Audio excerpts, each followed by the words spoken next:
My father disowned me because his new wife didn't want that old garbage in their new life. Then he pushed a stack of papers across the coffee table and told me to sign away the house my dead mother left me. I didn't sign. But before I get to the part where he lost his mind in the driveway while his pregnant wife watched from the porch, I need to tell you why that house mattered more than he ever understood. My name is Natalie Grace Mercer. I'm 25 years old, and for most of my life, I thought the worst thing my father ever did was leave. I was wrong. The worst thing Gavin Mercer ever did was come back. My mother Grace got pregnant with me when she was 20. She was in college, working part-time at a veterinary clinic, still young enough to believe love could survive hard things if both people tried. Gavin had been with her for about 8 months when she told him. He sent one text. "I'm not ready for this kind of responsibility." Then he changed his number. That was it. No call, no discussion, no offer to help. Just one sentence and a disappearing act. My mom kept me anyway. Her parents, my Pop and Nana, weren't thrilled at first. Pop sat her down at the kitchen table with a calculator, a yellow legal pad, and the grim face of a retired mechanic who believed numbers told the truth, even when people didn't. He walked her through diapers, rent, formula, tuition, doctor visits. My mom listened quietly. Then she said, "I know it's hard. I'm still having her." Pop stared at her for a long time. Nana cried in the hallway, where she thought nobody could hear. But the day I was born, Pop held me for the first time, looked down at my wrinkled little face, and all his careful math disappeared. He turned to Nana and said, "Guess we're doing this." And they did. Pop handled the 5 a.m. feedings so my mom could sleep before class. Nana took evenings. My mom studied at night with me asleep beside her in a laundry basket lined with blankets because she was too afraid to leave me in another room. Gavin sent nothing. Not a dollar, not a birthday card, not even a message asking if I was alive. And honestly, I didn't miss him. I had glow-in-the-dark stars on my ceiling because Pop spent an entire Sunday sticking them up one by one. I had pancakes every Saturday because Nana believed childhood should smell like butter and maple syrup. I had my own little room in their house in northern New York with a white dresser, pink curtains, and a chipped wooden rocking horse Pop found at a yard sale and fixed up for me. I was happy. Then Gavin came back. I was 6 years old, sitting on the porch steps eating a purple popsicle when a blue sedan pulled into the driveway. I remember the tires crunching over the gravel. I remember my mom appearing behind the screen door and going completely still. The man who stepped out looked like he belonged in a different life. Pressed shirt, clean shoes, smooth smile. He hadn't come for me. He had heard my mom had recently gotten out of a relationship, and suddenly he wanted another chance with her. She shut him down at first. Hard. But Gavin was patient when he wanted something. He came back again. Then again. When romance didn't work, he changed tactics. He asked about me. Said he wanted to be a father. Said he had grown up. Said he regretted everything. My mom let him visit every other Saturday. I understand why now. Back then, I didn't. For years, she had carried this invisible guilt, like Gavin abandoning us was somehow her failure. She'd see me watching other kids at the park with their dads and read sadness into my face, even when I was only watching their scooters or their dogs. She thought she owed me a father. So she let Gavin in. And to a 6-year-old girl, he was magic at first. He brought remote control cars and arcade tokens. He let me eat pizza with no vegetables. He called me kiddo, like we had a secret club. But he wasn't building a relationship with me. He was using me as a back door into my mother's life. He'd ask questions like they were nothing. Does your mom have friends over? Does she ever talk about me? Is she seeing anybody? I answered everything because I was 6, because I thought fathers asked questions because they cared, because I didn't know people could smile while collecting information. After months of wearing my mother down, Gavin went full performance mode. Flowers, dinners, apologies. He fixed a leaky cabinet. He read bedtime stories in a voice soft enough to make even Nana hesitate. And my mother, who had been doing everything alone since she was 20, finally let herself believe she didn't have to carry the whole world by herself anymore. When Gavin proposed after about a year, she said yes. I used to judge her for that. I don't anymore. She wasn't weak. She was tired. And Gavin knew exactly how to look like rest. The first year of marriage was almost normal. Gavin was careful, charming, helpful in public. The kind of man who held doors and remembered neighbors' names. Then he started pulling us away from everyone who could see clearly. He said his company had reassigned him to a better sales territory near Albany. Bigger commissions, better future. He talked in numbers, charts, projections. My mom pushed back because Pop and Nana were 4 hours away. Her job was here. My school was here. Our life was here. But Gavin made moving sound like the only rational choice. Later, I learned he had already found the house and put in an offer before my mother even agreed. Her yes was never permission. It was paperwork. She put $42,000 into the down payment. Every dollar she had saved. The house went in both names, but her money made it possible. Once we moved, everything changed. My mom applied to every vet clinic and animal hospital within 30 miles. Nothing worked out. Gavin kept saying she should stay home, for now. Take care of me. Manage the house. Rest. He made dependent sound like kindness. Then came the receipts. Every grocery trip, every school supply run, every pharmacy purchase. If my mom bought anything beyond food or cleaning supplies, Gavin would go cold. One memory never left me. I needed sneakers for school. My old ones had holes near the toes. My mom found a pair on clearance for $38. Gavin saw the receipt and told her to return them because they weren't necessary. She cried in the car on the way back to the store. I sat in the back seat, staring at my feet, trying to curl my toes so the holes wouldn't show. I was 10. That was the year I learned money could be used like a leash. The arguments were never loud. Gavin didn't yell. He didn't need to. He spoke calmly, slowly, until my mother started doubting her own memory. I'd sit in my room with headphones on, pretending music could cover the sound of her voice cracking downstairs. When I was 12, I came down for water and found Gavin at the kitchen table with receipts fanned out in front of him like evidence in a trial. My mom stood by the counter, arms crossed, blinking too fast. He was asking her to justify every purchase. I stood in the doorway and said, "Stop talking to her like that." Gavin looked at me. Not angry. Amused. Like a little girl defending her mother was the funniest thing he'd seen all week. "Go back to bed, Natalie," he said. "This is grown-up stuff." My mom cut in quickly. "Go upstairs, baby. I'm fine." But she wasn't fine.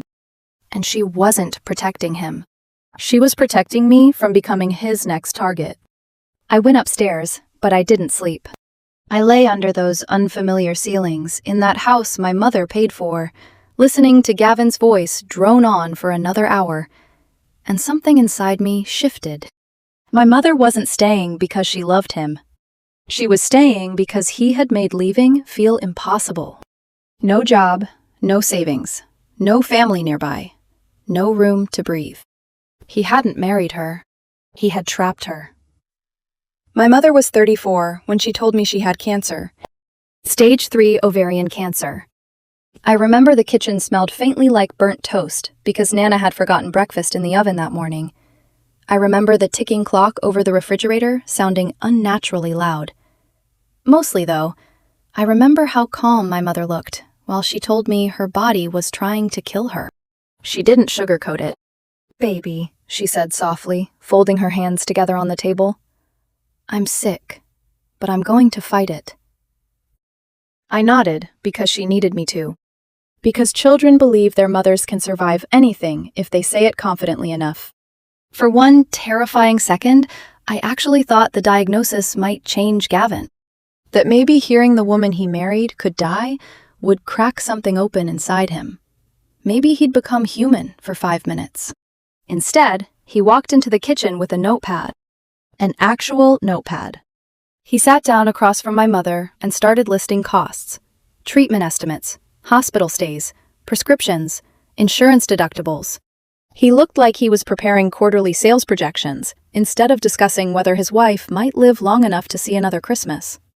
Then he tapped his pen against the paper and said, "Between the mortgage, the car payment, and monthly expenses, I don't really see where this fits." My mother stared at him. "What exactly doesn't fit?" she asked quietly. "All of this," he replied. "The treatments, the specialists. It's not realistic, Grace. Maybe you should call your parents." 5. I was standing in the hallway when he said it. I still remember gripping the wall so hard my fingernails bent backward. That was the moment Gavin stopped being a disappointing father in my eyes. He became something colder, a man who measured human worth by usefulness. And my mother, sick and exhausted, was becoming too expensive to keep. 2 weeks later, Pop showed up with his truck. He drove 4 hours straight. He walked through the front door, looked at my mother's pale face, and asked one question. "You got bags packed?" She nodded. "Then let's go home." That was it. No lecture. No "I told you so." No anger at her for staying with Gavin so long. Just love. The kind that shows up with a truck before sunrise and carries your suitcases without asking questions. We packed everything we could fit into the truck and left that same afternoon. I remember standing in the driveway while Gavin watched us load boxes. He didn't try to stop us. Didn't beg her to stay.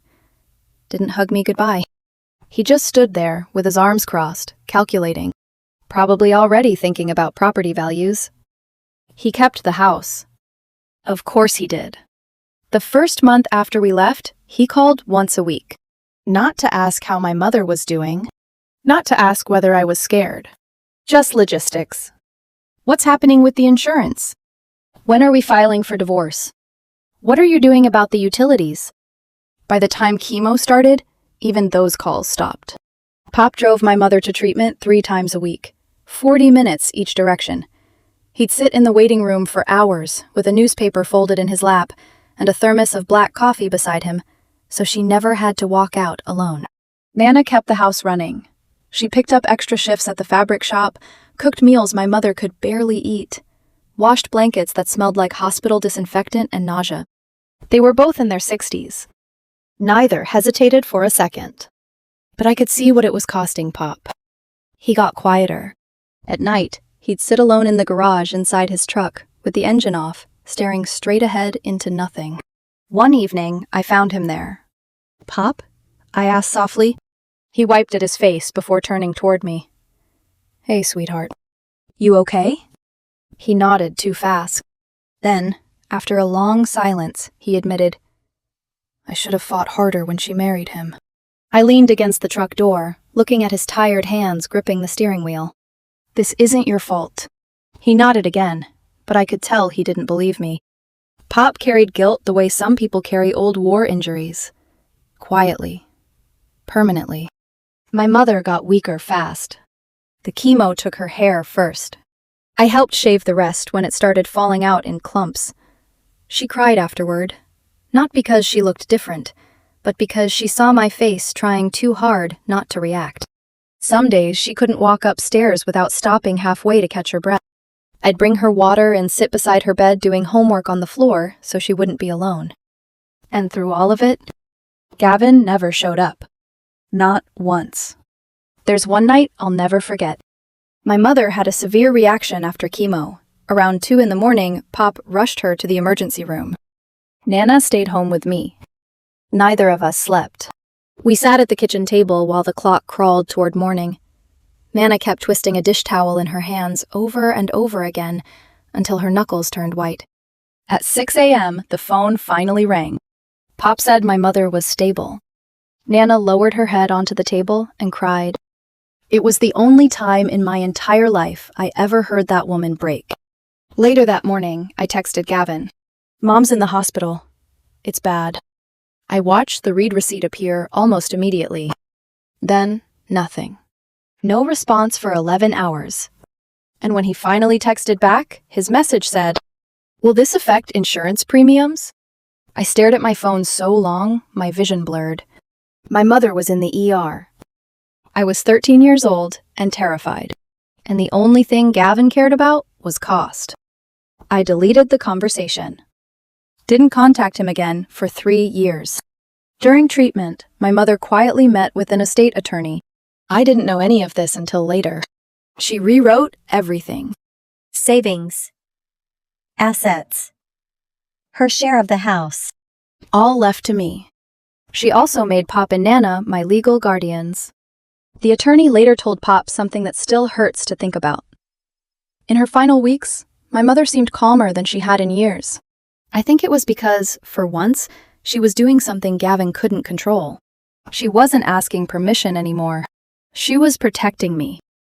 The cancer took her 11 months after diagnosis. I was 14. There are parts of grief language can't touch. People try anyway, but they always end up shrinking it into something manageable. Grief isn't manageable. It's walking past your mother's empty bedroom and forgetting for half a second she's gone. It's hearing a laugh in a grocery store that sounds like hers and turning around before reality catches up. It's realizing the last thing she ever said to you was, "Get some sleep, baby," and knowing there will never be another sentence after that. 3 weeks after we buried her, Gavin called. Not to check on me. Not to apologize. He wanted the house. I answered because some stupid part of me still hoped maybe losing my mother had changed him.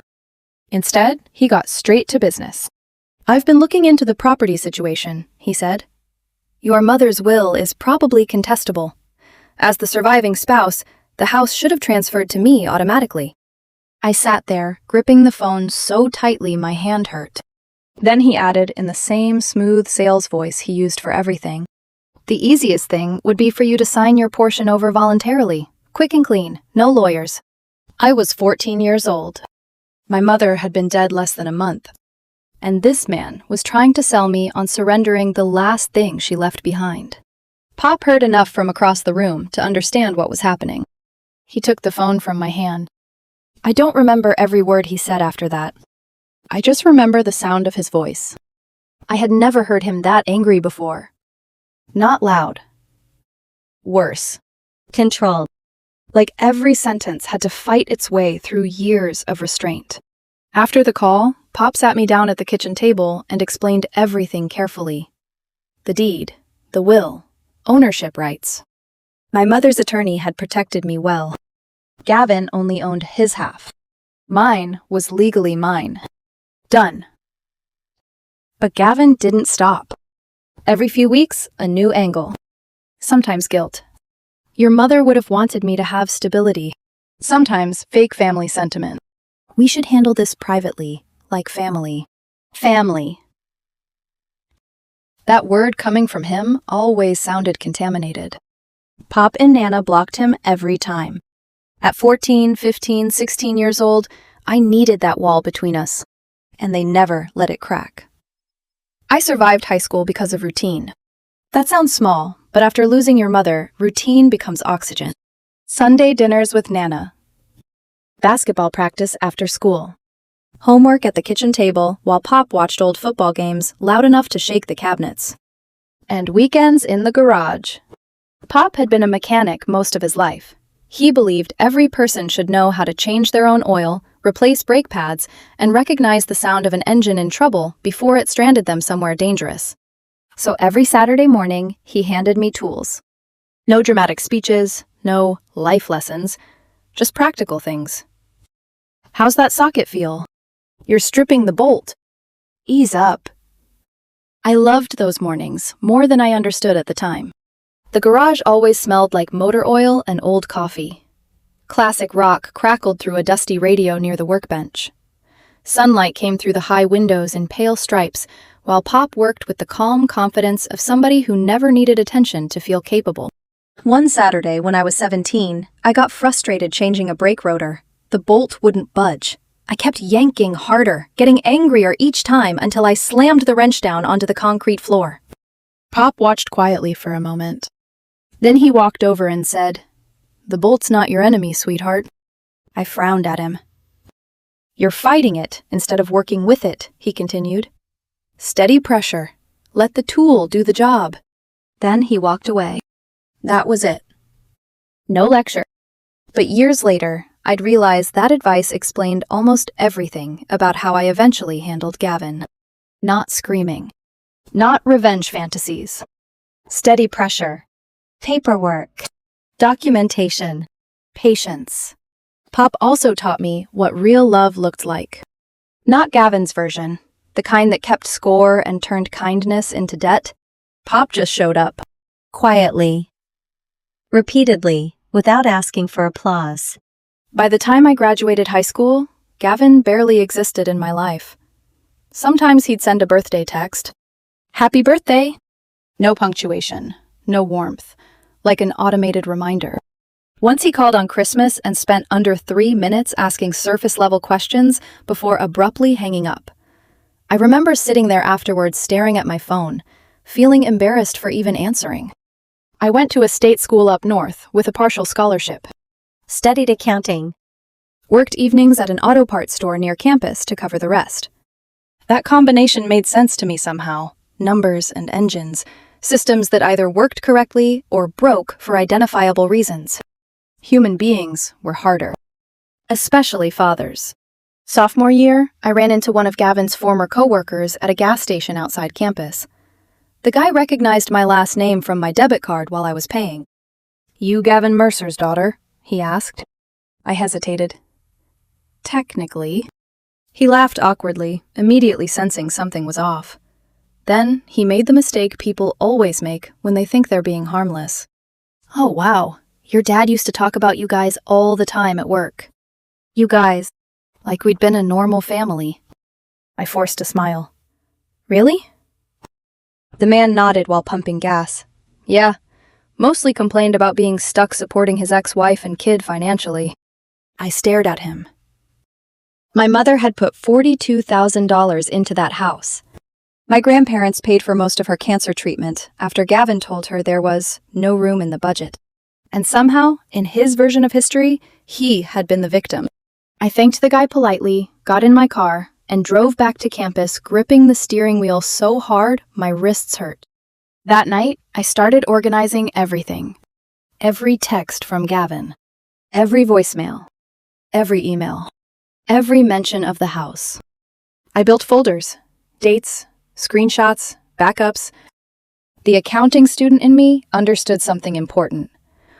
Paper trails win wars. After graduation, I got hired at a small accounting firm about an hour from my grandparents' place. Entry-level position. Nothing glamorous. Long hours, bad coffee. But it was mine.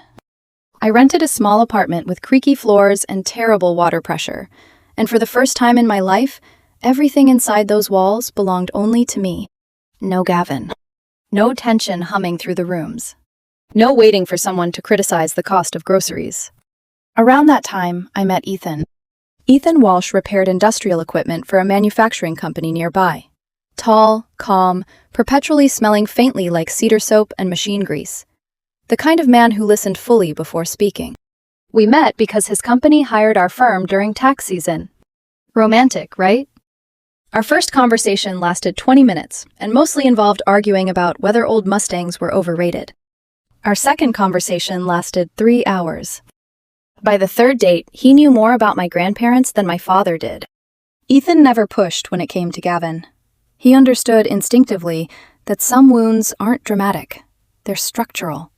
They hold up entire sections of your personality, whether you want them to or not. One night, maybe 6 months into dating, we were cooking dinner in my apartment when he casually mentioned his ex-girlfriend Olivia had texted him, asking if he wanted to meet for coffee. He said it openly while chopping onions. No hiding. No games. "I told her no," he added. "Just figured I should mention it." I remember standing there, holding a wooden spoon, suddenly overwhelmed by how unfamiliar honesty felt. People talk a lot about trauma changing your taste in partners. What they don't mention is how suspicious healthy behavior can seem when you grow up around manipulation. Ethan made me realize how exhausting constant emotional calculation had been. Then, Gavin reappeared. 3 months ago, I was lying on my couch scrolling through social media when a photo stopped me cold. Gavin in a suit. A younger woman beside him. Courthouse wedding backdrop. Caption, "New beginnings." I stared at the picture for a long time. The woman, Jennifer, looked maybe late 20s. Dark hair, bright smile, pretty in a soft, careful way. Gavin was 46. I showed the photo to Pop the next morning during coffee. He looked at it for maybe 2 seconds before setting my phone back down. Then he took another sip and said, without emotion, "Keep your guard up." That was all. But when Pop got quiet like that, it meant danger. Sure enough, a week later, Gavin called. First time in months. "Natalie," he said warmly, like we'd just spoken yesterday instead of barely communicating for years. "Wanted you to hear it from me. I got married." "I know," I replied. The silence on the other end told me I'd thrown off his script. Then he delivered the second piece. Jennifer was pregnant. That was why they'd rushed the courthouse wedding. He said it like I was supposed to cry tears of joy. I mostly listened, because after 25 years, I understood Gavin's rhythm. Charm first. Set up second. Then the ask. Sure enough, after enough fake warmth, he invited me to the house the following weekend. Said there's something important we should discuss in person. Not want. Should. I told him I'd think about it. Then I immediately called Pop. He went silent for 10 full seconds after I explained. For Pop, that was basically a tornado siren. Finally, he said, "Go." "You sure?" "Absolutely, but go prepared." Prepared. That word unlocked something in me. The rest of the week, I turned my apartment into a war room. I pulled every document connected to the house. The deed. My mother's will. Tax records. Property assessments. Original purchase paperwork. Bank documentation showing her $42,000 contribution. I scanned everything into secure folders, backed it up twice, researched real estate attorneys, screenshotted current market estimates for the property from multiple sites. Ethan watched me spread paperwork across my dining table Thursday night, and finally asked carefully, "What do you think he's going to ask for?" I looked up slowly. "The house." Ethan leaned against the counter quietly for a moment.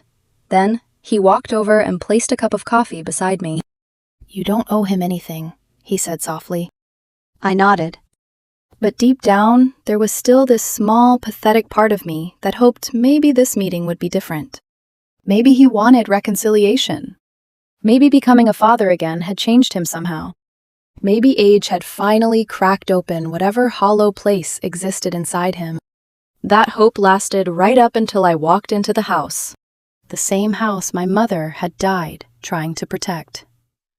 The drive took 4 hours. 4 hours of old memories crawling out of places I thought I'd buried them. Every highway exit felt familiar. Every gas station looked like a ghost from childhood road trips. By the time I pulled into the subdivision, my stomach already hurt. The house looked different. New paint, different shutters, expensive patio furniture on the front porch. But underneath all of it, I still recognized the bones of the place.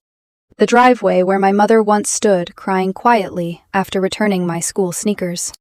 The upstairs window where I used to sit during thunderstorms, counting seconds between lightning strikes. The kitchen where Gavin spread receipts across the table like evidence. I sat in my parked car for a full minute before getting out. Then the front door opened. Jennifer smiled at me nervously before I even reached the porch. She was visibly pregnant, maybe 6 or 7 months along. Pretty, in the careful, polished way people become when they're trying hard to keep everything peaceful. "You must be Natalie," she said softly. That sentence told me everything immediately. You must be Natalie. Not, "It's so nice to finally meet you after hearing so much about you." Not, "Gavin's told me all about you." Just recognition attached to obligation. He hadn't exactly advertised my existence.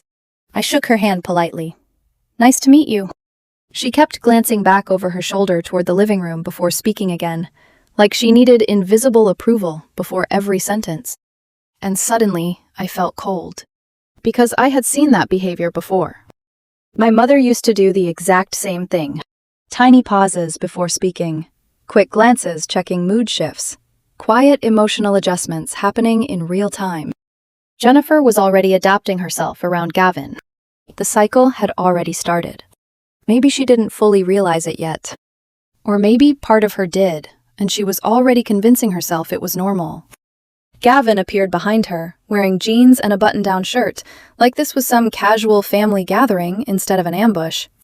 "Natalie," he said smoothly. "Glad you came." I nodded once and walked inside. The house hit me harder than I expected. Not because it was unfamiliar, because it was too familiar, while pretending we had never existed there. Every trace of my mother was gone. The old green couch she loved, replaced. Her framed art prints, gone. The pumpkin patch photo of us that used to sit above the fireplace, missing. It was like someone had carefully erased her from every surface. Jennifer offered coffee. I declined. We sat in the living room.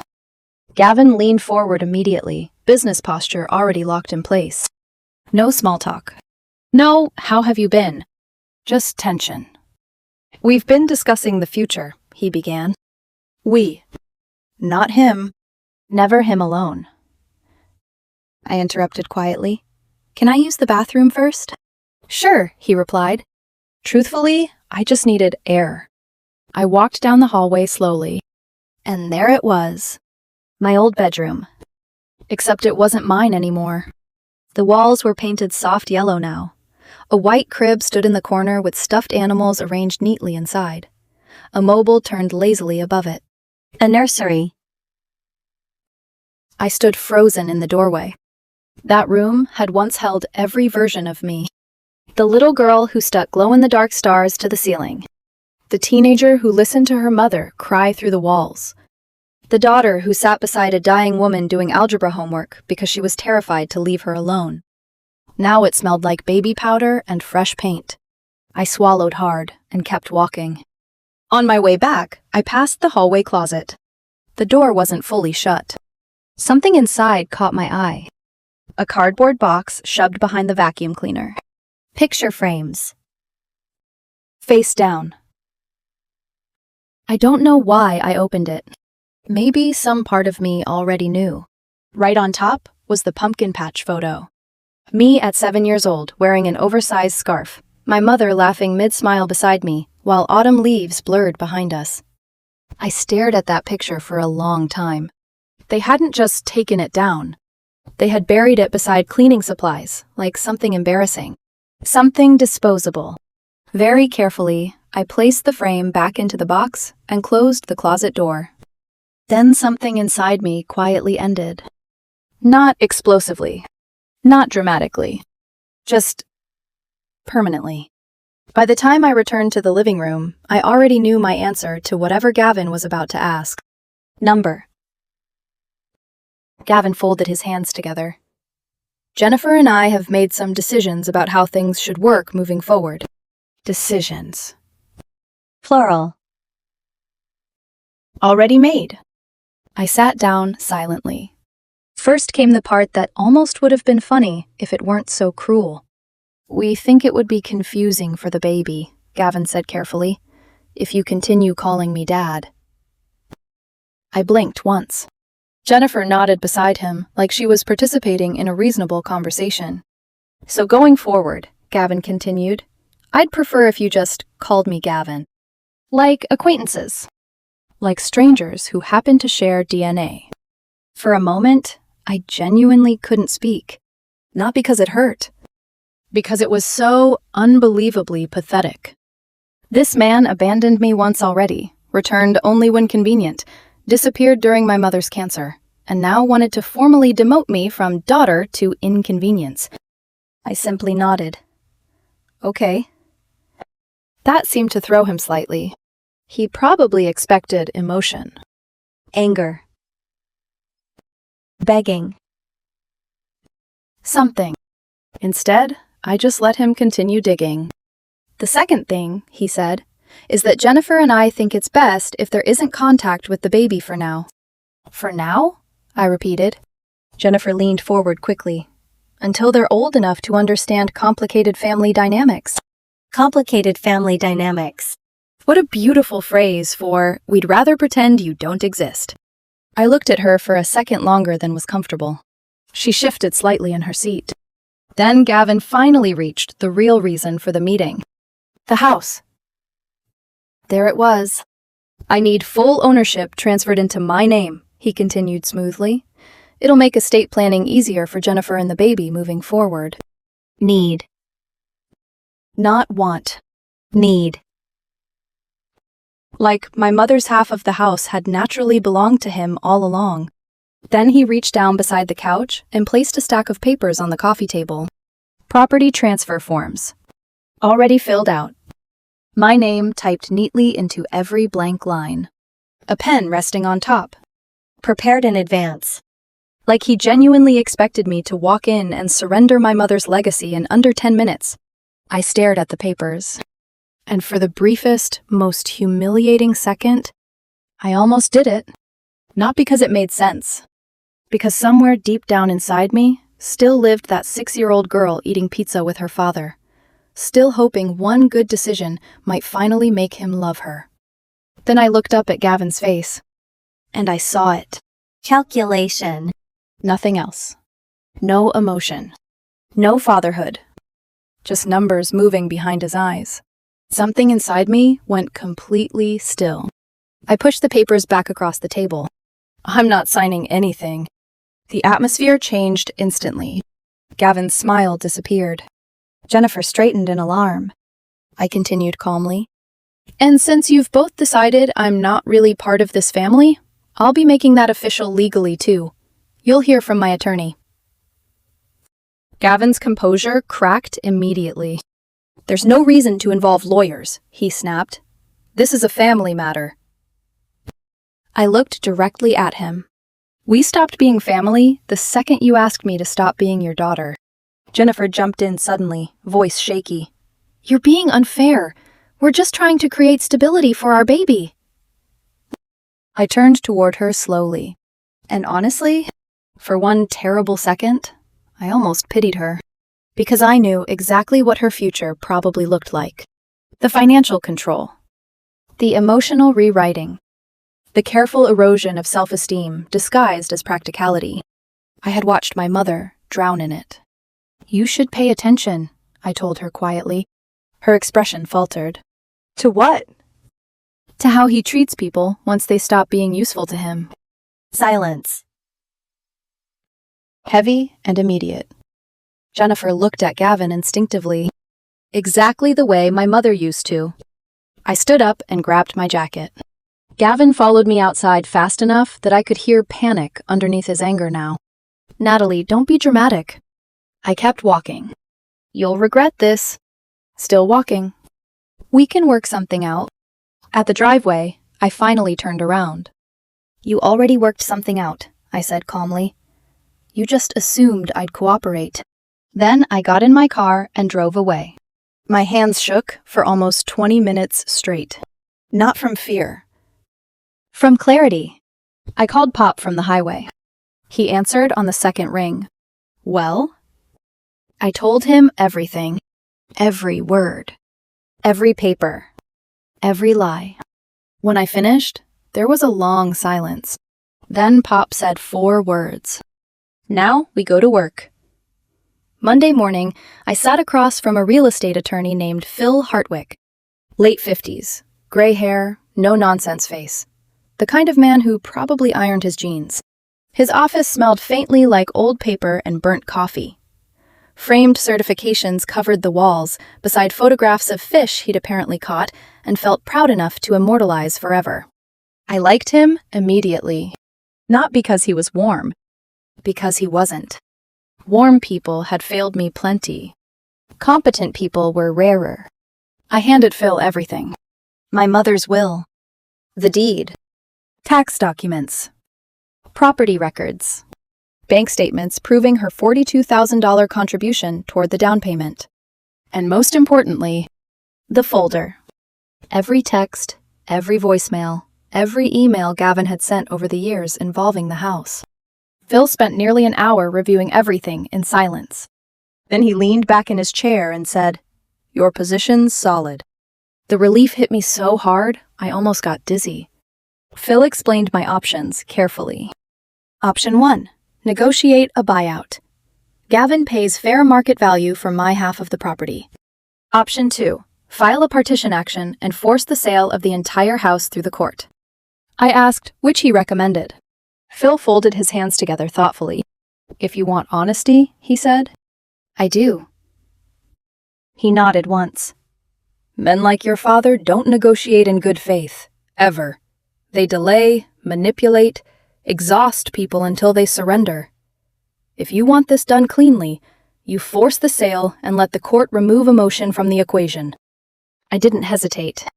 File it. Phil gave one small, approving nod. Good. The legal notice reached Gavin 3 days later. He called me 6 times in under an hour. I let every single call go to voicemail. By then, everything flowed through Phil anyway. No more emotional conversations. No more opportunities for Gavin to twist words. Just documentation. Steady pressure. Exactly like Pop taught me. Gavin's first email arrived that same night. Natalie, I can't believe you're doing this after everything I sacrificed for you. Sacrificed. I stared at that word for a long time. This man once tried to return my school sneakers because $38 was too much money to spend on me. Now suddenly, he was Father of the Year. The rest of the email got worse. He said my mother would be ashamed of me. Said I was selfish. Said I was destroying a family over greed. I forwarded it directly to Phil without replying. That became my routine. Gavin spiraled through emotional tactics like a man flipping through radio stations trying to find one that worked. First, guilt. Jennifer's stress levels. The baby. Financial hardship. Then, victimhood. Long emotional paragraphs about wanting a relationship with his daughter. Then, rage. A 3-minute voicemail calling me vindictive and ungrateful. Then charm again. Maybe we should just sit down like adults. The emotional whiplash would have been impressive if it weren't so transparent. The relationship messages almost got to me once or twice, though. Not because I believed him. Because part of me hated how badly I still wanted it to be true. There's something humiliating about realizing abandoned children don't stop hoping automatically. Hope just gets quieter with age. One afternoon, Ethan found me rereading one of Gavin's emails at my kitchen table. He gently took my phone from my hand, locked the screen, and said, "You know he only sounds like a father when he wants something, right?" I looked up at him, and God, that hurt, because it was true.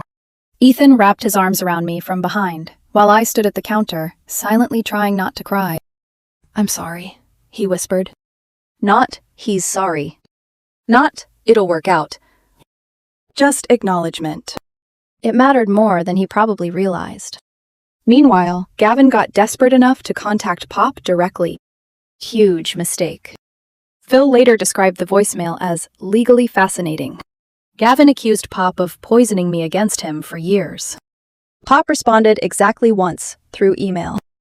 All future communication goes through counsel. Short. Cold. Done.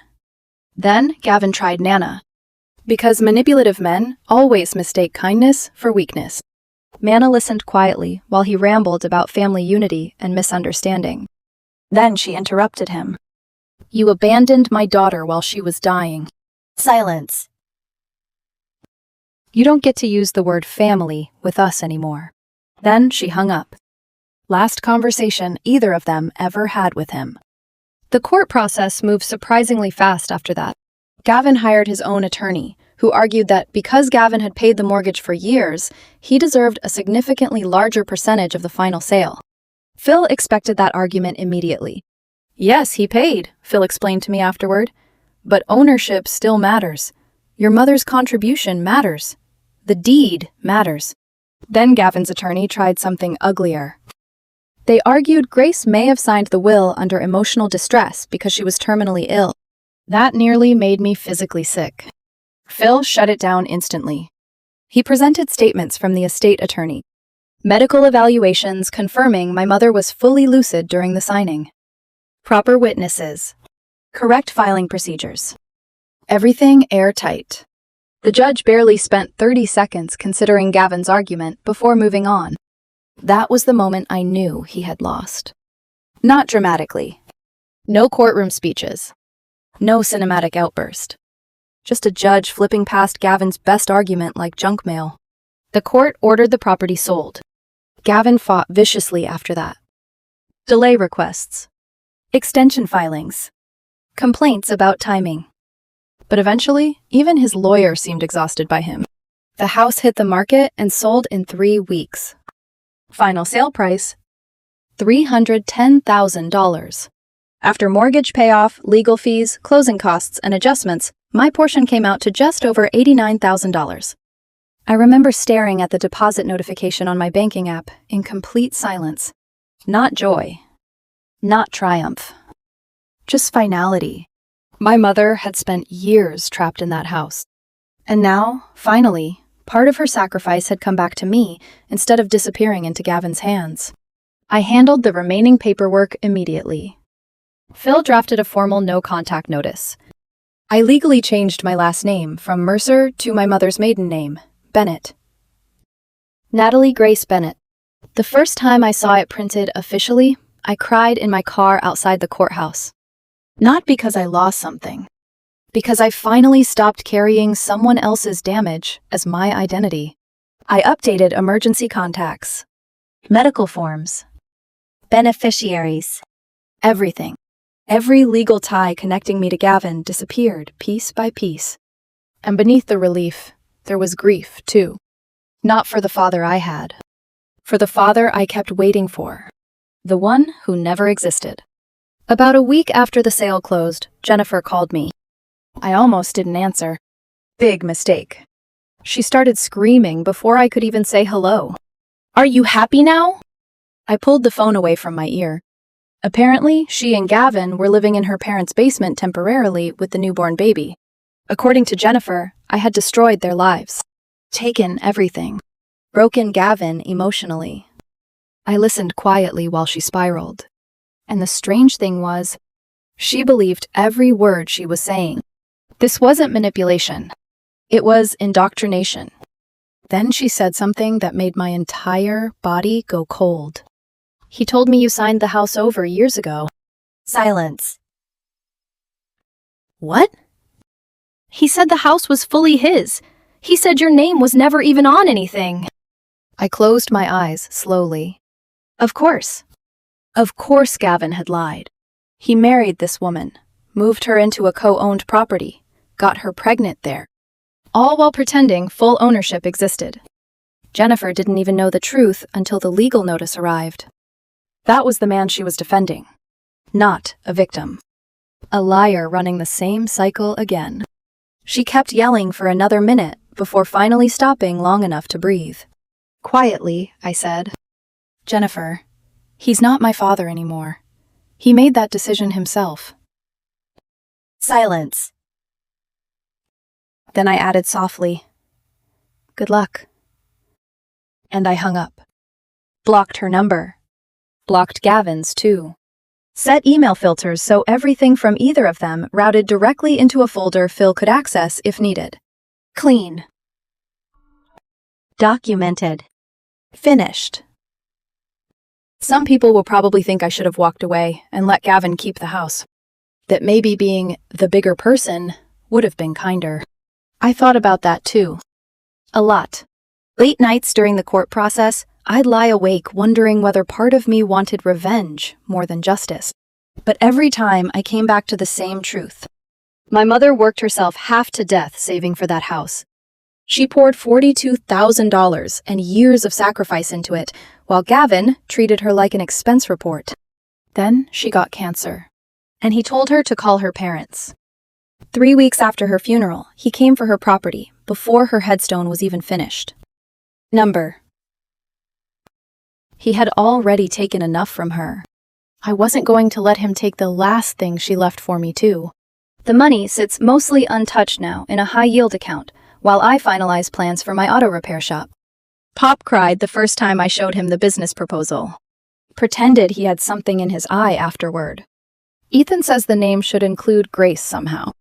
He's probably right. Pop and Nana are older now, slower on the stairs, more careful getting into cars. But every Sunday, we still have dinner together. Football playing in the den. Nana yelling at referees. Pop pretending not to nap in his recliner. That's my family. Not the man who spent my whole life trying to make me disappear whenever I became inconvenient. I haven't heard from Gavin since Jennifer's call. Don't expect to. He wanted me gone. Eventually, he got exactly what he asked for. The difference is, this time it happened on my terms.